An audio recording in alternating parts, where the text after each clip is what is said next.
আসসালামু আলাইকুম রহমতুল্লাহ।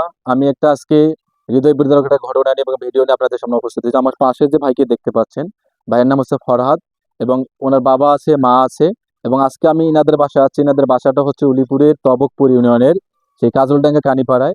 ভাই আজকে 6 বছর থেকে পড়ে আছে, সুপারি গাছ থেকে পড়ে যায়, সুপারি গাছ ভেঙে পড়ে যায় এবং সেখান থেকে যে মেরুদণ্ড ছিল ভাইয়ের সেটা একেবারে বিকল অবস্থা, একেবারে ভেঙে টেঙে যায়। সেখান থেকে উনি কিছুটা চিকিৎসা করে পরিবার এবং এলাকাবাসীর সহযোগিতায় 5 থেকে 6 লাখ টাকা খরচ করে কিছুটা সুস্থ হওয়ার পরে জীবিকার তাগিদে, পরিবারকে বাঁচার তাগিদে চলে যায় ঢাকা বিভিন্ন জায়গায়।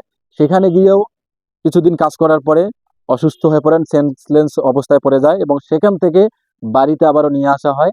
এবং বাড়িতে নিয়ে এসে চিকিৎসা করতে গেলে ডাক্তার বলছে যে আবার অপারেশন করতে হবে। যে রডগুলো লাগানো ছিল ভিডিওর সামনে দেখতে পাচ্ছেন, যে স্ক্রু ছিল সেটা ভিডিওর সামনে দেখতে পাচ্ছেন, এগুলো আবার সুন্দর করে অপারেশন করতে হবে। এবং এই অপারেশন করতে গিয়ে ডাক্তার বলে দিছে 2.5 লক্ষ টাকা লাগবে।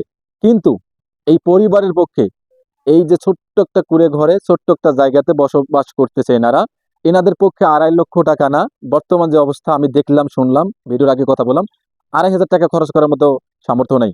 সবাই যতটুকু পারেন সামনে থাকা যে বিকাশ নাম্বার, নগদ নাম্বার ওনাদের পরিবারের যতটুকু পারেন দিবেন এবং আমাকে যারা সরাসরি দিতে চান তারাও দিবেন, আমি তাদেরকে দেবো। আপনাদের কাছে করজোরে রিকোয়েস্ট, ফরহাদ ভাই সুস্থ হলে ওনার পরিবারের পাশে দাঁড়াবে।